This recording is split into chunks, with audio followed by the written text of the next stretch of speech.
So it's now my pleasure to kick off this really exciting panel discussion that was sponsored by JDRF. So thank you so much for making this possible. This session will be about the value of diversity, equity, inclusion, and belonging for our community. This conference is really such an outstanding showcase of successes in science, but we need to ask ourselves what goes into those successes. For so many of us, it takes a lot more to succeed, to advance, to thrive in this field, because we do not have a level playing field, because systemic discrimination is pervasive and implicit bias is insidious. And that means that so many of us in minoritized groups, women, people of color, immigrants, people with disabilities, and so many more, have to work twice as hard, 3 times as hard, 4 times or more for our work to be recognized, while many of us may never gain that recognition at all. This isn't just bad for these people, but for scientific progress writ large. We aren't moving as fast as we could be if we leveled the playing field.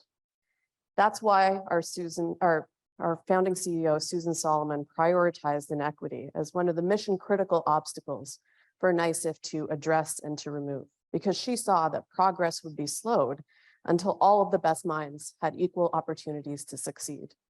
And Susan didn't want anything to slow us down.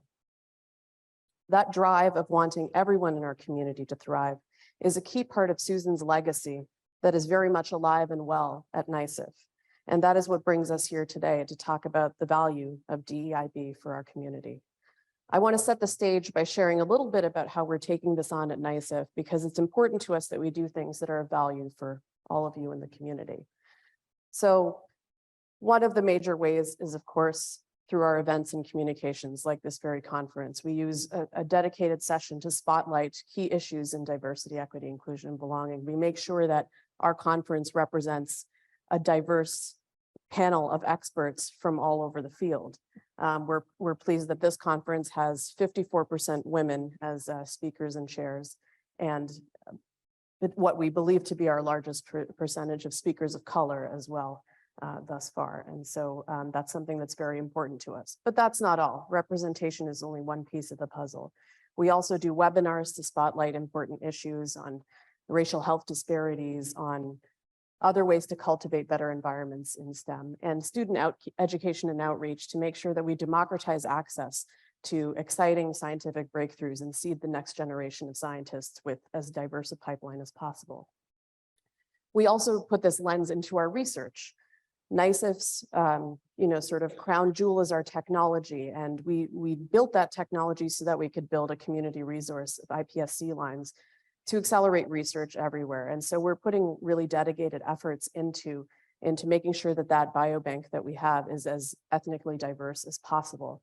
That also includes, ensuring that the projects that we have include, study as diverse lines as possible. And it's important to us to make that available to the community so that all of you can do it too. We realize it's not easy for everybody to access diverse lines because the biobanks out there just really don't have that. Internally, like many of your organizations, of course, we do a lot to improve our culture. We have affinity group programs that were started a couple of years ago that I'm happy to lead. We have a lot of training activities. We have a lot that goes through HR, including our recruitment activities and many more things. But what I do want to talk about just for a couple of minutes here is in our grant making initiatives. Susan Solomon started an initiative on women in science and engineering nearly 10 years ago. One of the key pieces of that was creating an institutional report card for gender equity that every applicant's department has to fill out. I know many of you in the audience have filled it out. I know that it's not the easiest thing to do to find these numbers. We've had some pushback, but man, is it important data to have. And it's been really, really helpful in benchmarking the state of inequity in the field, which will allow us to see what kinds of interventions actually make a difference to that state of inequity. And what I'll focus on for the next 2 minutes is some new elements that we've introduced into the RFA in this previous cycle and into the review process. As a reminder, these are our extramural grant programs. We have 2 programs, one for postdoctoral fellows that really started at the very beginning of NYSCF, and then one for early career PIs that provides unrestricted funding to catalyze their careers. And so the elements that we introduced in the last cycle were one, a self-identification statement that's optional. And this is designed to account for any hardship that any applicants may have faced due to their identity as a minoritized group. And this, we had this be any minoritized group. We didn't try to dice up the categories. As an Asian woman, it's always confusing for me. I mean, I'm Indian, but am I Asian? Is that what they really mean by that checkbox? I don't know. So we just say, yes, I identify as some kind of a minoritized group, anything, and also offer an opportunity to explain that identity, tell us more and how that might have affected your career. And so we've embedded this into the review process, instructing reviewers to take that into account as they evaluate a track record of the applicant, because it's important to understand the roads traveled to get to that list of publications, to get to that list of achievements. And it speaks to resilience and really overall long-term promise as a scientist. The other piece that we really wanted to do was to reward DEIB advocacy.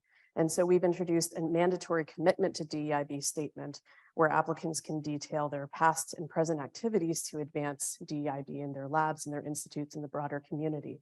And so we make use of this to tier applicants and their progression through the review process. And I'll show you what I mean by that. But what I will say is that reading these statements and seeing the amazing work that's going on in this community was one of the highlights of my year. This year, we've, for the cycle that's now just opened, we've added a couple of other things. Well, actually, we've eliminated reference letters because they've been shown to really increase bias, cronyism. You get your buddies and then you get kind of the same people over and over, the same lineages, and we need that, that diversity in this community. The other is that, we recognize that some people may not have had access to perform a lot of DEIB advocacy if they're postdocs, if their institute just isn't doing very much. So we also invite applicants to talk about what they plan, what they would do, what they plan to do in their future career as an investigator, really just treating this as important of a contribution as your scientific contributions. And that's the instructions that we gave to our reviewers. So some of the ways that we saw individuals really working to advance DEIB, and this is across both our postdoctoral fellows and our investigators, we actually didn't see so much difference. So mentorship is by far the most prevalent thing. Nearly half of our applicants are engaged in that. And I don't just mean mentorship like you have a PhD student and you talk to them sometimes. I mean mentorship like you're going through targeted outreach programs that are designed to elevate underrepresented minorities in the community. Outreach, same. All of these are very targeted events. So it was really just a joy to see all of the types of activities. And I wanted to highlight these because I know that many of you in the audience are interested in getting started, but don't really know where. And there's really a variety of these, and we'll be writing more about this as we go forward. But the beautiful piece of data that I wanted to leave you with is that, when we went through these, we found that actually the scientific merit scores correlated with the strength of the DEIB contributions. So we tiered the applicants into 3 tiers. Tier A for advocates, those who really take initiative, who go out of their way, who have done this as like, a really committed thing throughout their careers. Tier B are sympathizers, those who are clearly aware of the issues, take efforts to self-educate, take efforts to participate in existing programs. And tier Cs are those who haven't really participated very much. So the first thing is that, we were really pleased to see that our review committees welcomed this with open arms. There was no pushback. There was no, oh, aren't we valuing this too much and the science is paramount. There was a really clear understanding. So I'm grateful to our reviewers for that. The second is that, when we saw who kind of came out the other end, no tier C applicants received the award. And this wasn't because we told our reviewer committee to say like, we can't give the award to tier Cs. That is actually just how it shook out. So what do we take home from this? And the statistical difference between, statistically significant difference between the tier As and the tier Cs is that the best scientists are those who value diversity. And I heard this from Leslie Boshall a couple of weeks ago at a conference, fantastic professor here at Rockefeller and now also in a leadership role at HHMI. And she said this and I said, wow, that's exactly what our data shows. And it's being found out over and over across all of these multiple programs. So I wanted to use that to urge you all to integrate a DEIB lens into everything that you do because it makes you a better scientist. It makes the science better. and it helps the field move forward. So I'll close by thanking everybody who has contributed to this, highlighted some special collaborators here as well. And while the challenges before us are great in DEIB advocacy, we have some of the greatest minds in our community tackling them thoughtfully, passionately, and fearlessly. And our panelists are for those people. So I look forward to this discussion with them now. Thank you.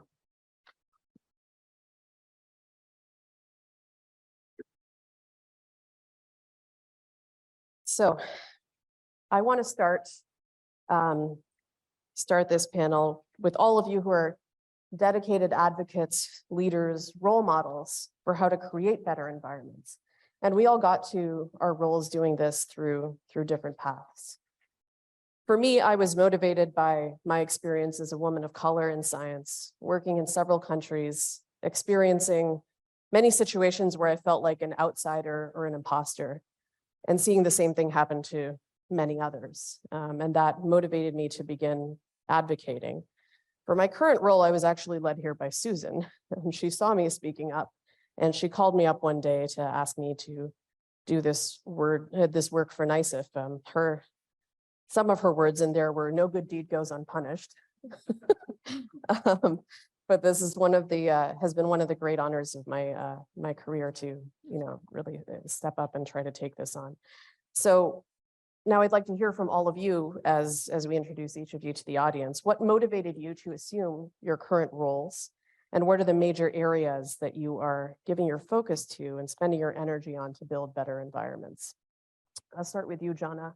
Johnna Frierson, I'd like to welcome who is the Associate Dean of Equity, Diversity, and Inclusion for the Basic Sciences, an Assistant Professor of the Practice in Medical Education. Congratulations on your recent promotion, first of all, because you've been doing this work initially with the postdoctoral and student community, but now stepped up to a higher level. So welcome, and please tell us more. Thank you very much. Is this? Yes, okay. So I have a similar story to yours. So I started off my academic journey as a basic scientist. I studied mammalian reovirus attachment and pathogenesis. And so in that environment was probably the first time that it was extremely isolating for me as one of few people of color in my environment. It wasn't new, but I think being away from my home, being away from a lot of familiar things, that was when it really just became apparent. Some of the issues that can be present when you are the only one and you feel like you're the only example. So I enjoyed my research and I had a great lab and a great mentor, but along the way of advancing through my studies, I just realized that I wanted to be a part of the solution, and I wanted to be part of combating some of the myths that people that are from various backgrounds aren't there, or that I was somehow a unicorn, because I knew that I wasn't unique in the sense that I had the skill and enthusiasm and passion for science. We just needed to remove barriers to allow people to feel like they're welcomed. So after graduate school is when I started my journey to be an advocate and to be part of those conversations and have a seat at that table to figure out how we can remove barriers and create a broader pathway for people to participate. Right, and I forgot to mention your institution, Duke University. Yes. How are you taking this on now at Duke? What are your focus areas? So the focus areas, I have been in this role, well, my previous role, but in the School of Medicine for a little over 3 years. And there's 4 pillars that I've built or that I focus on for my work to support the basic sciences. One is enhancing infrastructure to advance diversity, equity, inclusion. And if you all are involved at all, you know that can be a huge challenge for how are we actually structuring the personnel, the budget, very organizationally, how are we setting ourselves up for success? Another one is accountability. That's a huge thing that we focus on, whether it be monitoring and tracking metrics or identifying who is responsible for efforts at the departmental and unit level and how they're going to work with us at the school level. Belonging, enhancing belonging is a big one. And then the other one is consistency.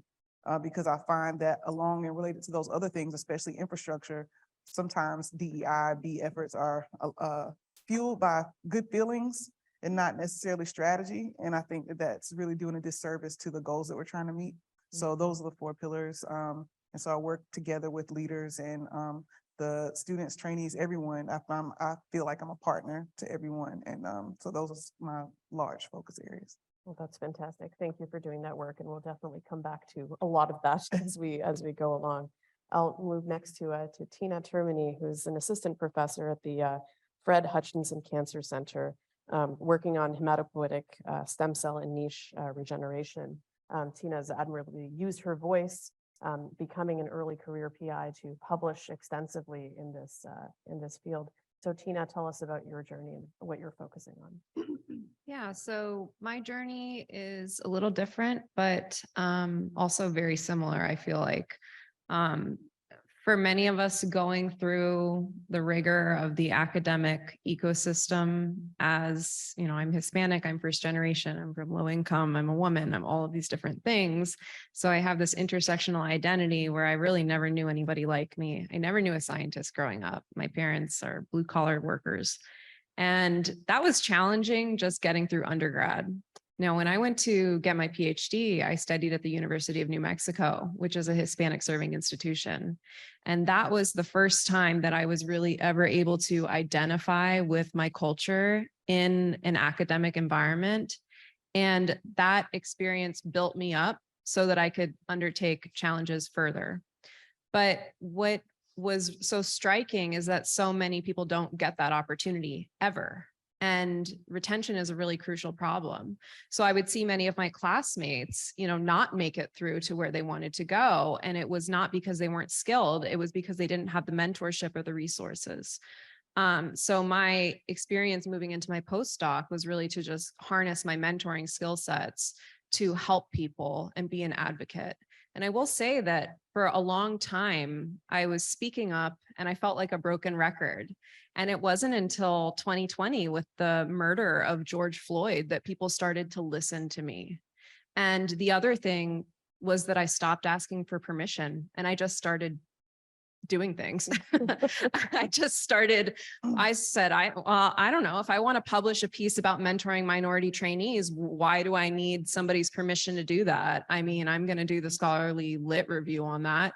And I think a lot of folks think they need to get to this point of, you know, professorship or whatnot to really put those words out there. And we just kind of decided as a community of scholars that we were just going to move ahead and put our pieces, you know, our experiences into words and create resources that people could use. So my mission really has been, you know, as a scientist and as now as an assistant professor, is to continue to document our journeys in a way that they are easily accessible to students, to trainees, to PIs, to researchers, to institutions, so, you know, in something so simple as a publication, a 2-page publication, everybody can read that.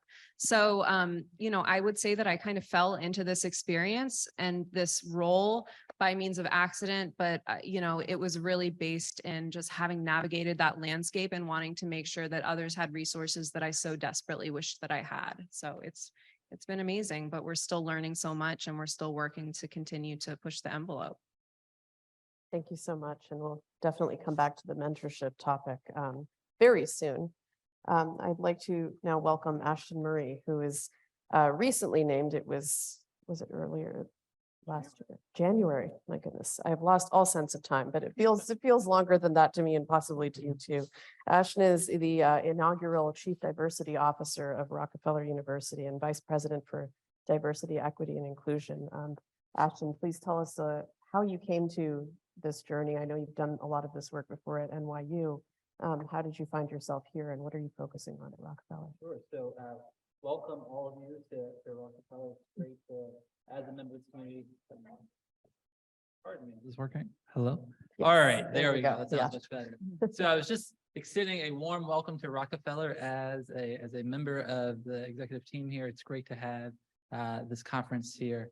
You know, I started this journey to DEI work and working within the sciences from a young age, where I kind of grew up in an interracial, interreligious home, where conversations over the dinner table were opportunities to see that difference could be something that made us stronger and not be something that would tear us apart. And so I grew up with a profound love of the sciences. While I am not a scientist, I remember every summer we'd go to the University of Toronto to visit my stepdad's colleagues, many world-renowned scientists. And so that was something that was an appreciation that stuck with me all my life, and that led me to where I wanted to professionally study and engage in diversity, equity, and inclusion. I think that the work of science, it seeks to answer pressing, hard problems. And I think that if we're going to reach solutions, we have to have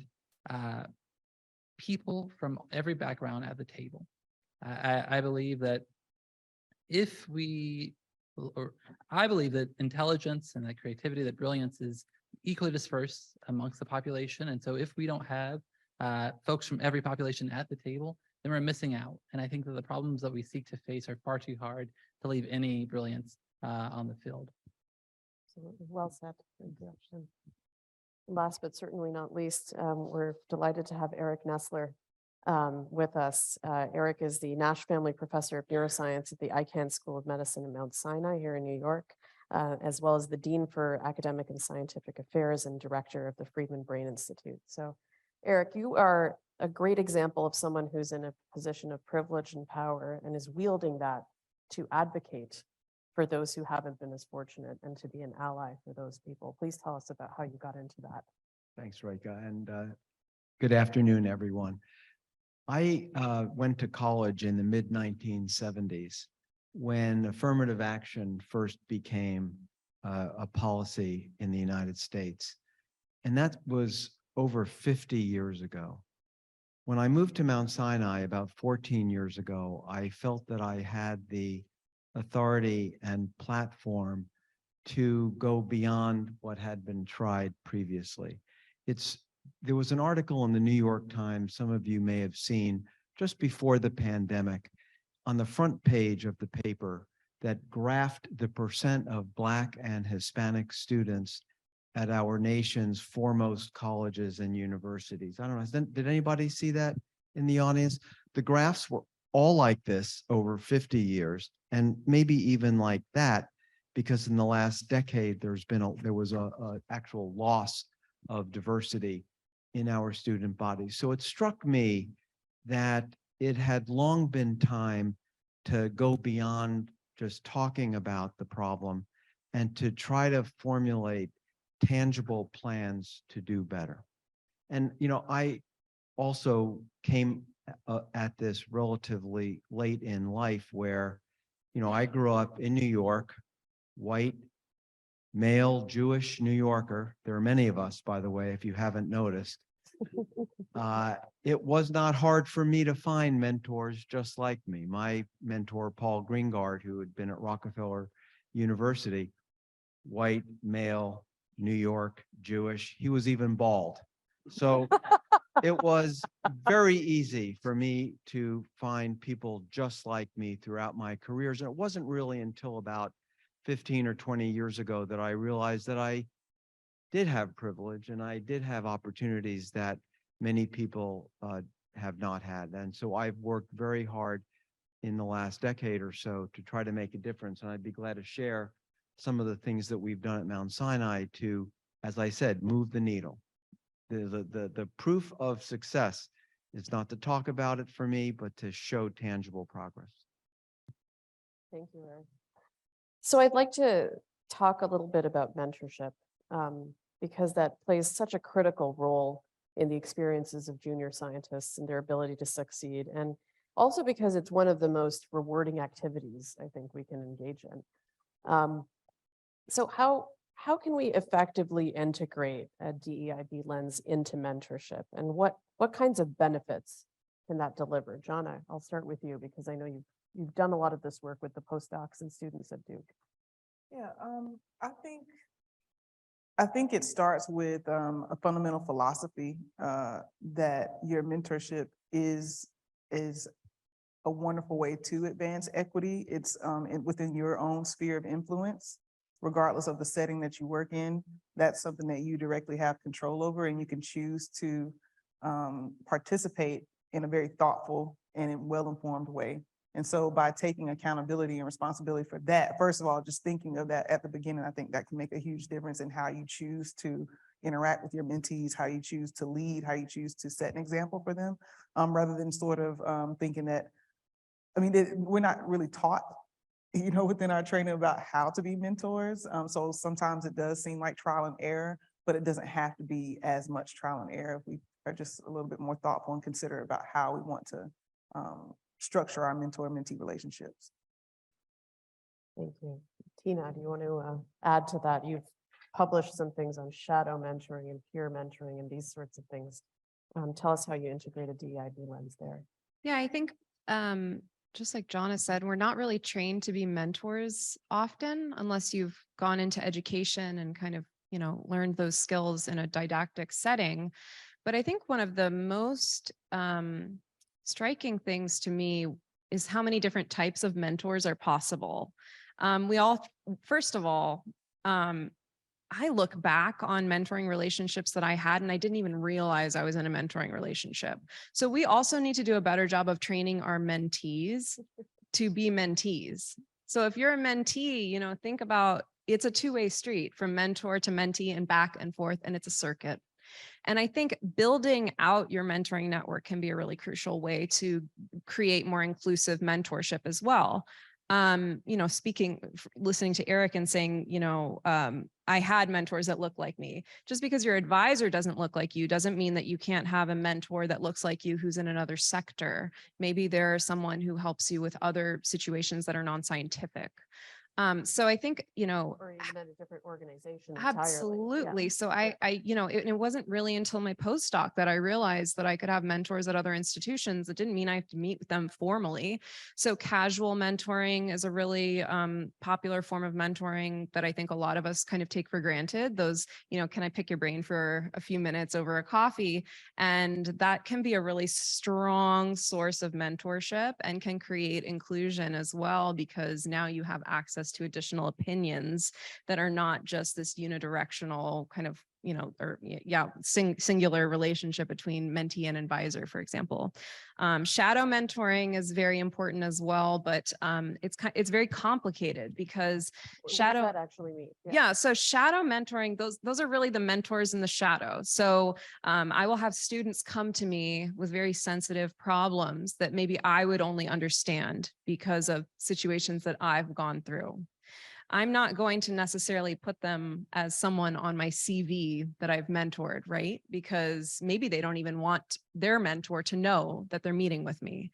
But, you know, it's such an important form of mentorship. And I think one thing that we can actually do to make, you know, thinking about the DEI lens from the standpoint of the mentor as well is providing quantification and credit and acknowledgement of those shadow mentors. Oftentimes students will not even make it through if they don't have that shadow mentor who's actually helping to push them through in the background. So we, you know, in terms of promotion process, tenure process, we need to find and build better metrics to quantify mentoring such that these mentors that are oftentimes behind the scenes, but doing the most important work are actually recognized. And I think that's something that institutions can really move towards, thinking about how can mentoring be quantified in a way that really provides equity to the mentors as well.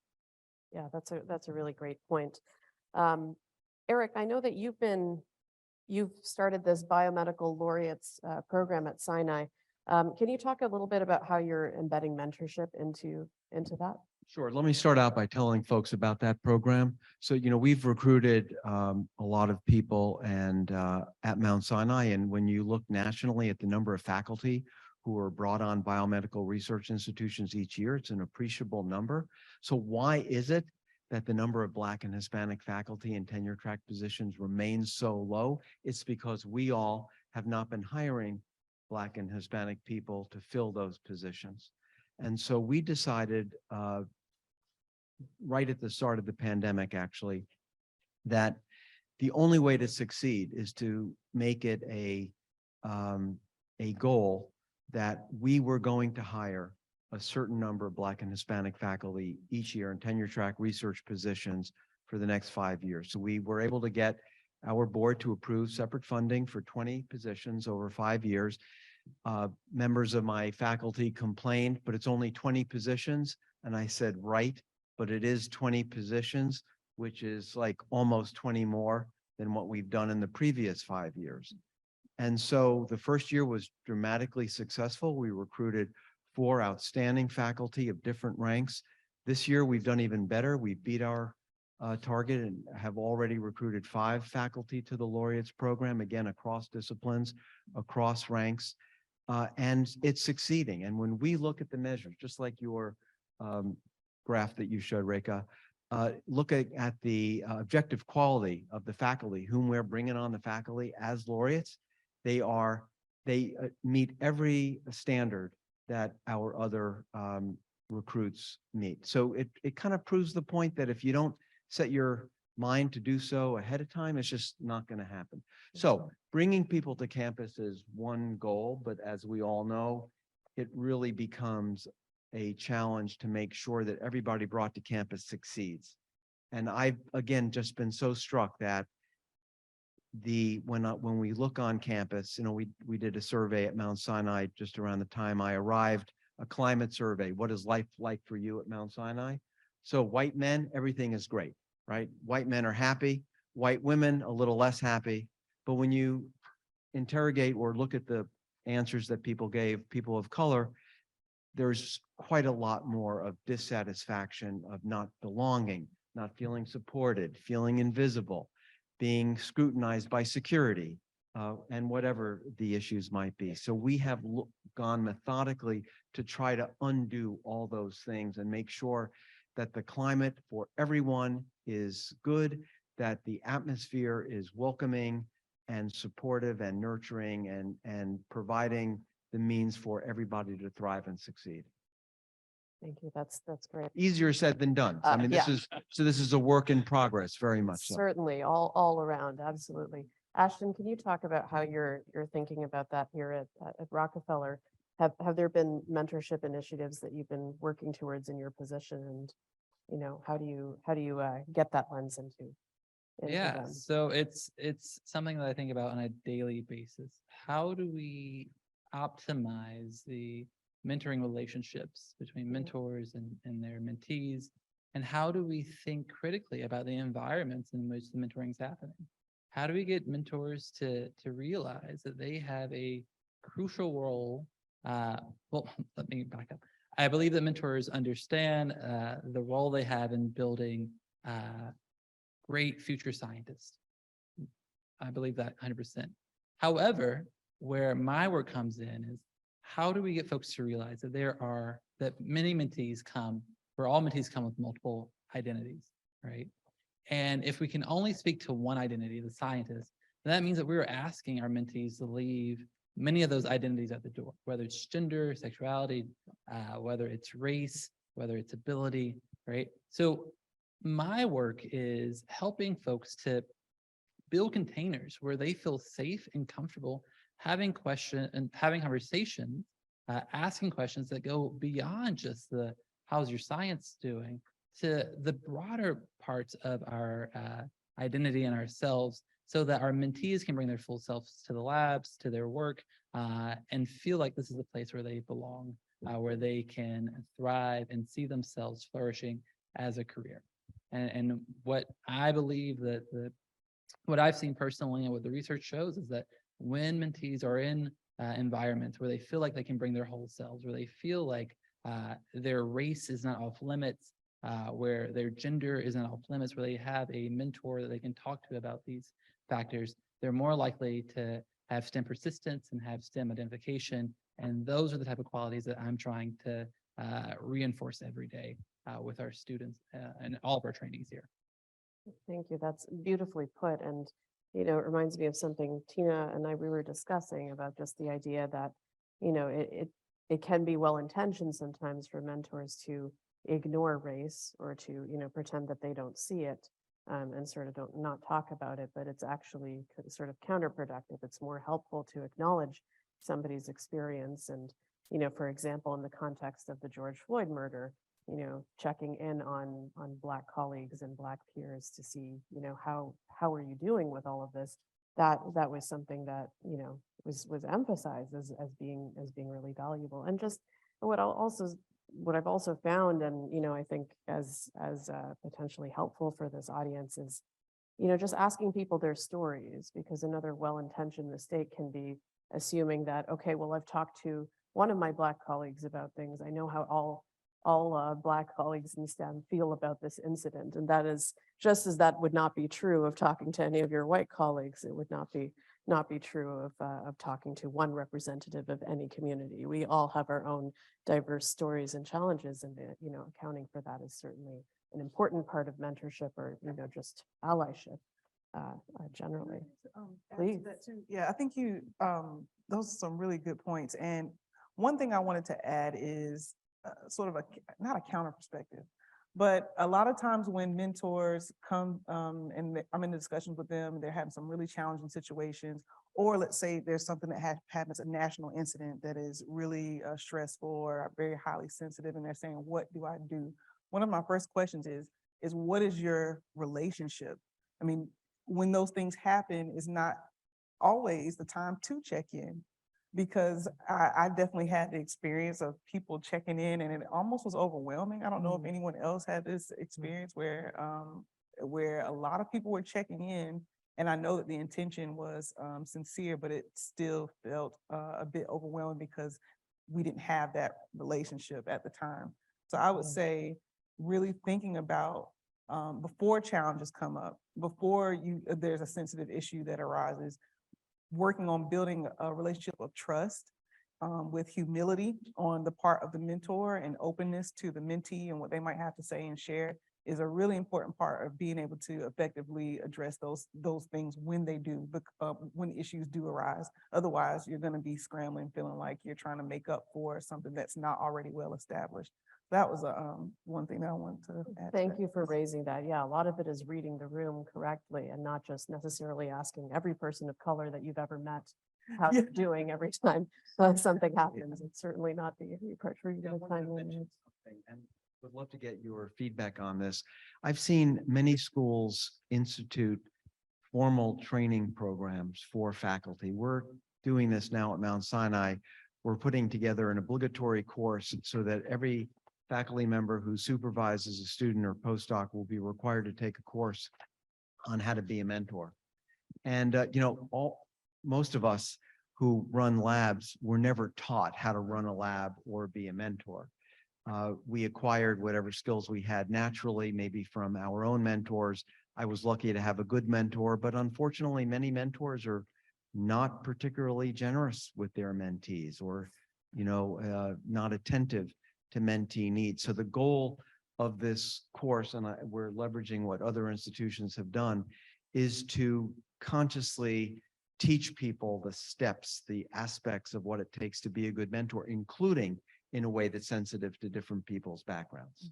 Absolutely. Yeah, well said. That will work if mentors take it seriously. But one thing that my institution, so University of Washington, is affiliated with Fred Hutch. And actually, if there's, a negative situation where there's, something documented that the mentor was toxic in some way, they're not allowed to take students ever again from the program, and they will have to petition. That's not everywhere, but I think that it's kind of a step that there at least is some punishment for, those toxic relationships that unfortunately we've all heard of. And I had never seen that before. That's a really good idea, right? Yeah, people who can't be a good mentor should not mentor. Absolutely. Yeah, and that's great to see that these kinds of policies are emerging. Ashton, I wanted to tie into what Johnna had said, because we had also spoken earlier about racial anxiety and how that can play into all of this. Could you talk a little bit about that?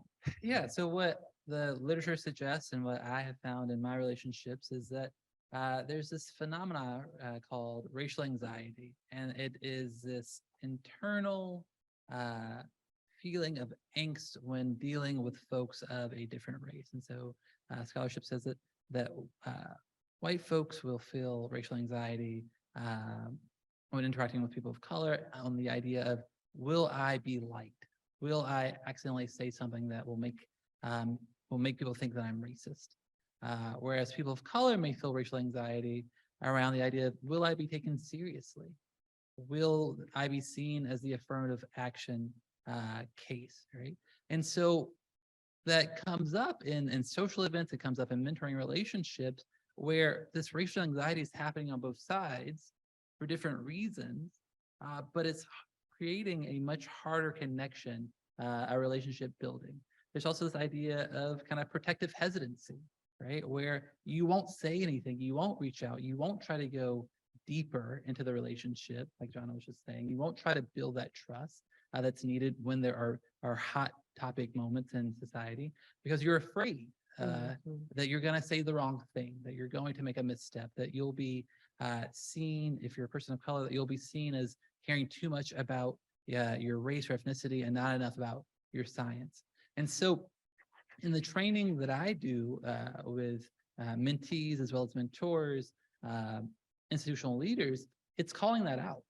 It's saying, what happens? What do you feel internally when you are interacting with people who are different from you? How do you work through that? Here are skills, here are tools, here are techniques that you can use when you feel that, so that you can actually get to the point of moving beyond the anxiety or moving beyond this feeling that you need this protective hesitancy to actually building real relationships that have the power to bring people in and build the diverse cohort of scientists that we need to solve the problems that we're seeking to solve. And just to add to that too, there's the literature also suggests that in addition to having differences in access to mentors, there's also a difference in the quality of mentoring. And I think that the suggestion is that it's directly linked to those types of feelings and phenomena that I'm not going to give the critical feedback that this mentee needs because I'm afraid of the perception that they might have that my feedback is actually linked to a particular identity that they hold. And so again, the outcome is that they're not getting the training that they need. They're not getting the information and the ability that will help them to improve or to grow and develop. And so those interactions are now, because of that anxiety, are impeding that person's ability to advance and get what they need. I think we've crossed over a little bit into training, and we've sort of been dancing back and forth. And that was something that I did really want to cover. And I think it is connected to what you were saying, Johnna. What kinds of professional development training can actually help minoritized individuals, who, and including through their experiences of racial anxiety, that can, sort of prevent them from forming these relationships to be able to thrive and succeed. So this is where I have a little bit of a bias, but I'm stating it out loud. So I'm a very big proponent of a particular curriculum called Entering Mentoring that was developed by the National Research Mentoring Network. And I think the materials for this curriculum are housed with a group at University of Wisconsin-Madison, CIMER, C-I-M-E-R. And the reason that I'm such a big proponent of it, this was developed it's a little over a decade now. It's an evidence-based curriculum that is comprised, a lot of the activities are around case studies, discussion, prompts, and other things that are really specific to the scientific research environment. Because that's the first thing, is like you said, will people take it seriously? One of the first things, whether it be right or wrong, is scientists want to know that this is about scientists, that it's about, with the context in mind and with all those dynamics in mind. And that in this curriculum, it does a very good job of highlighting very real examples of things that you might come across as a mentor. And the competencies that they cover are also very relevant to things that you would experience and need to know to be an effective mentor. So I'm also a facilitator of this curriculum, and I've used it in many different ways, both at Duke in our mentor training activities and elsewhere. And they also have a curriculum for mentees called Entering Research that you can use for students at various levels that I've implemented with summer research students or graduate students in a seminar series. So it's really good. And I encourage everyone to look into that. The materials are accessible for free on their website. Thank you so much. And we're compiling a couple of these resources that we can circulate to all of you afterwards. And that's just one, but it's a good one. It's one, and that's, the more we get, the better. And that's fantastic. Another training topic I wanted to make sure that we cover is how we can effectively train those in positions of privilege and power to be effective allies. One of the challenges there is that privilege is usually invisible to those who wield it. They don't know that they're getting a benefit of some privilege until you are in the position where you don't get that privilege. And, it's easier for you to see if you're not in that position. Ashton, can I ask you to talk about how you're thinking about that here? Yeah, so I guess my view of kind of DEIB training, allyship training is less on fixing people and more on fixing systems. And I think that there are systems in place that lead to disproportionate outcomes, right? And so whenever I'm giving a training, there are the tools and the techniques of don't say this, say that, but it's more about what are the dominant narratives that we've bought into about who belongs and who doesn't belong.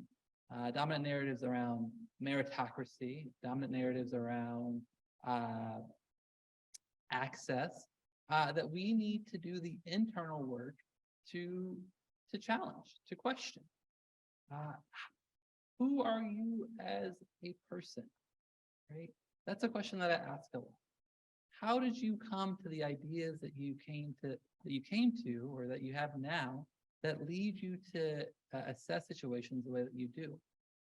And so I think that your question was about kind of allyship and how do we use our access to power to change systems. And so it is first by realizing there's a system, realizing that there are dominant narratives that exist that we all have bought into, and that need to be questioned and evaluated and assessed to see if they have merit, and if not, then they need to be done away with. And I think that when we do that, we will start to see outcomes like the ones that we are fighting towards. But I think as long as we focus on the individual and not the system, then we are doomed to repeat the cycle over and over again. Absolutely. Can you give an example of a narrative that you're thinking about? Yeah, so meritocracy is one that I go to often. I believe in hard work, and I believe that hard work impacts outcomes. So that's point blank, I believe that. And that's kind of the undergirding idea of meritocracy. However, I also believe that there are accumulated advantages and accumulated disadvantages that impact outcomes, right? And so if we are going to have a system that only thinks about the outcome, but we don't think about the distance traveled, as the program you were talking about earlier, Raeka, thinks about, if we don't think about how, well, this person is a shadow mentor for so many other people, and that impacts what type of outcome and output they can have, then we come up with a incomplete conclusion. And so while the conclusion may allow us to think, well, this person is most meritorious, that's not the whole answer, right? And someone with the same resources could have been just as meritorious had the system not negatively impacted their journey. Fantastic. Yeah, please add. So I agree 100% with what you said. And I think another way that I explain it when I'm speaking on this topic is, let's sit back and think about what the currency of our community is, right? What things that are not objective, that are completely subjective, but still are extremely important for your success as a scientist. For example, funding. Who receives funding? Who's awarded funding? We know that that's not just based on your what you produce. There's a lot of factors that go into those decisions, and that can be disproportionately biased against certain groups. Leadership opportunities. Who has authority to create budgets and decide what priorities are and how things move within organizations, or even research projects. Which ones are the really exciting ones, the one that could have the opportunity to be the most innovative or even flashy, and who's assigned to those projects? How's authorship assigned? All these things are currency within our community that are not simply based on metrics. These are decisions, human decisions that influence, and those things influence everyone's path and their opportunities. So if you just start thinking about things like that, And that shows you that, that there's a lot of different things that go into it. We have to think about it differently. And that's why it matters too. So maybe not changing someone's mind, but perhaps just showing them that, yeah, there's a lot here that's not pure meritocracy, you know, whatever that would Right. be. Because we're set up to reward products, not process. Mhm, And that's part of the system that I mhm. think needs to change and that we're happy is changing. Just to add to that, I Yeah. think my example about mentoring is a good one because all of us mentor, but not all of us shadow mentor, not all of us peer mentor, not all of us casual mentor. Yes, we all mentor as advisor relationships. So I'm fully aware that every time I take on another mentee, I'm not going to be able to add that to my tenure packet. But that's what I want to do. And if I don't get promoted because I'm doing the mentorship, at least I can sleep at night. And that's what I'm here for. And that's what I want to do. Right. But at the end of the day, the systems need to change because that is some of the most impactful work that is being done in our scientific community. Absolutely. May I add something? Please. And I will invite in the meantime, just people to think of questions that they would like to ask. Put your hand up. We'll get a mic to you. But in the meantime, Eric. I've please been very continue. pleased with my colleagues at Mount Sinai as part of an open dialogue. You know, as we were saying, talking about race and gender can be awkward and uncomfortable. And we've encouraged all of our faculty to just talk openly about this in many fora. And even people who are bold enough to say, I don't get all this attention to diversity. Aren't we overdoing it? I allow that because that's what some people think. And I think it's important for people to be able to speak openly and honestly and not be canceled for just saying something like that. Sure. And what I've seen is that the vast majority of leaders, my fellow leaders, people of privilege, have come to be true believers in the value of diversity. You know, as I think it was Johnna who mentioned that attracting a young student who traveled a long distance to get to where we are is one of the best predictors of success. Yes. And our faculty are convinced of that now. Good. And so what we've seen as a result is, you know, not universal. Obviously, there are some people who would not agree, but I would say the vast majority of the community has come together in sync with this goal. And it's been wonderful to see. That is very heartening to hear. And I think the openness that you point out is really important. There is definitely a temptation to ostracize or cancel as soon as somebody says something, but that, you know, doesn't quite fit with what we believe. But part of inclusion is allowing space for that. And, you know, certainly recognizing that everybody is at a different point on their journey. And I think we can, you know, fairly assume we all sort of want the same thing. We just might not all have the exact same ideas on how to get there. And that is part of inclusion.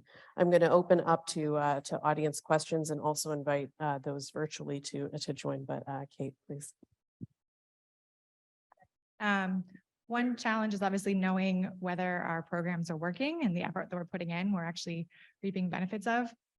Recruitment seems like an obvious metric, but what else are you looking for to know that your efforts are working? So some of the things that we do are, relying on climate surveys. That's a very common tool. But I would also say, I guess, as someone in a leadership role, I try really hard to be in tune with the populations, especially when I was more so focusing on trainees, just having, being present and being around, listening so that I could sort of pick up on things. And that's not, it's difficult, but that was my goal, is to try to be present and active so that people felt like they could see my care and concern for them. I'm trying to think of other ways besides climate surveys. I think just listening and being present so that people can have conversation with you. You can identify issues as they come up is another way. This is more of a lab related specific thing, but I have regular one-on-one meetings with everyone in my lab. So technicians, postdocs, undergrads, everyone gets a meeting, and that's your time to talk to me about whatever you want. And yes, we talk about data and experiments and all the stuff that get me super excited, but it always starts with an earnest, how are you doing question. And it always ends with, how are you really doing? Because once we've talked through a lot of stuff, then they're like, oh, one more thing. I'm like, oh man, all right, we only got 3 minutes. But, you know, just having that openness and being acutely aware and building the trust, just like Johnna said, building the trust that they feel like they can tell me things that are happening. You know, I can't control the whole institution. I can't even control my own lab, but I can be aware and I can intervene when I need to, and just giving them the time and the space to have the ability to talk to me about those things as they come up, not when there's a big blow up. Let's talk about it in the moment. And, you know, having those regular meetings, I know that we're going to be able to discuss these things, and we have. So I think it's you know, it's a very small gesture, but I think it's something that all mentors can do. I think that's great. And I mean, I'm curious as well, just piggybacking off of Kate's question, what benefits have you seen in your lab introducing so many of these kind of targeted practices in that group? Well, they're happy. I think Well, they we'll work take that. better. Yeah, they're happy to me. They're happy with each other. They're working better as a team. They're working better as a team. And, you know, if they're not working so well as a team on a collaboration, I can come up with solutions to kind of intervene if I need to, or teach them the interpersonal skills of, you know what, I can't fight this battle for you. This is what I think you might want to think about doing. And let's talk about it. Okay, you're going to need to send an email to so-and-so, but I'd be happy to proofread it. You know, those types of things. So I think that just like having that relationship where we can deal with problems together instead of them, you know, feeling super uncomfortable and then it becomes a big thing. Like, let's just curb it as we can. So I think that it keeps a happier lab climate. And again, it's just a small gesture that I think that mentors can do to start to build that relationship. If you don't have, you know, you won't have that relationship at the very start, but you can build it over time. And the how are you can also be, you know, what did you do this weekend? Like, Yeah. you know, learning about people's backgrounds and learning about their family and all these different things, I think can help to build that trust so that they will tell you the bigger things that are going on. Absolutely. I think that's a principle that can go beyond the mentor-mentee relationship as well. Just, you know, for colleagues and community, it's happy people are productive people. This is obvious, but yes. Comment, question back there. I just want to say thank you. This has been a great discussion. And at the university where I'm at right now, we currently just got like a diversity office implemented. So it's still pretty early, but I just want to know how, and I'm a graduate student, so I'm not like at a higher level yet. So I just want to know how we can work with our diversity office to kind of improve the environment and like promote different programs. And then also how, like, as graduate students, what kind of programs can we have that kind of promote diversity and create this environment of like community and belonging? Thank you. We have 2 diversity offices Yes. here. I think, first of all, that's great that your university's done that. I think that's a big step in taking a strategic approach to moving efforts forward. One of the biggest things I think you can do is getting to know the person who's leading that office and what their vision is. I think that'll help you determine how you might be able to fit in, but also advocating for that person with your department or your departmental program leadership in spaces where you might have an opportunity to talk about what you think as a student is needed. Your voice can go a long way. And I can say that I've been really encouraged and very much supported by a lot of student voices back in my institution to amplify things that I'm saying as a leader. And so I think that, you know, being your own form of advocate for that person and for that office is something that you can do. Making sure they have the budget that they need, making sure they Physical have space. the personnel that they need in order to get things done and be able to help you as they're supposed to be helping. I'll just say quickly, Johnna said everything 100% correct. Students have a lot of power in this movement. And so if you want to see this person succeed, if you want to see this office succeed, using your voice strategically to amplify, to support, to back up, to make demands that the person may not be able to make themselves will be really important. Also sharing your stories with that person. My work is very student-centered. And it's student-centered because I listen to the stories of the students that tell me this is a problem. So I know that one of the ways in which there are issues in labs as if when all of the students of color want to leave as soon as possible and only want to go to industry. I have no problem with people wanting to do different, diverse career outcomes. But when everyone is saying, oh, academia sucks, I can't see myself here, I don't belong here, that's not a place like a place for me here, that's a sign there's a problem happening in that lab. It's a sign there's a problem happening within our institution that I need to fix. But I don't know that unless people are willing to be open, honest, and vulnerable with me and to trust me. And so that's both my work to do to create a safe space, a courageous space for people to share. But I also need the students to meet me halfway and to share so that I can then say, you know what, I need this money to do X, Y, Z. Thank you. All right, well, I could sit here all afternoon with you guys for like the whole week, but we do have to wrap up, unfortunately, for today. But this isn't the end of a conversation. I do want this to continue. Please come talk to us, talk to each other about this. It's so important that this work continue. For a closing thought, I will ask you all, and Ashton, you set this up really nicely. What is the most rewarding individual action that people in the audience can take, even if they do not feel like they have any power? Or are not sure how to start using the power they have. Eric, I'll start with you and we'll come back this way. I'd say be a mentor. And if you're a graduate student, be a mentor to a younger graduate student, a college undergraduate, go into a local public school and help young people achieve their dreams. I would say do some self-identity work. Who are you? Where do you come from? How do you understand the world around you? How do you interact with people who are different from you? When you do that work, it sets you up in a position to be a better ally and to be able to advocate for others in a way that's open and honest and reflective of their needs and not your view of their needs. Two mics. No. I think for me, it's elevating voices that need to be elevated. And one way that we can all do that is by putting up people for talks who need to be seen.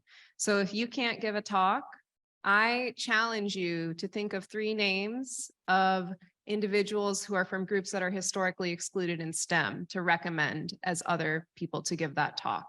If you can't give a talk, but let's say your grad student or your postdoc can give that talk, give them the platform. So I think that will be a really impactful opportunity to put role models where they need to be seen. Absolutely. And I will do a plug for our conference survey where we ask for speakers. That's a great place to put into practice exactly what Tina just said. Johnna. I agree with everything a fellow panelist said, and I would add to that, really challenging yourself to question some of those assumptions and notions that you might hold.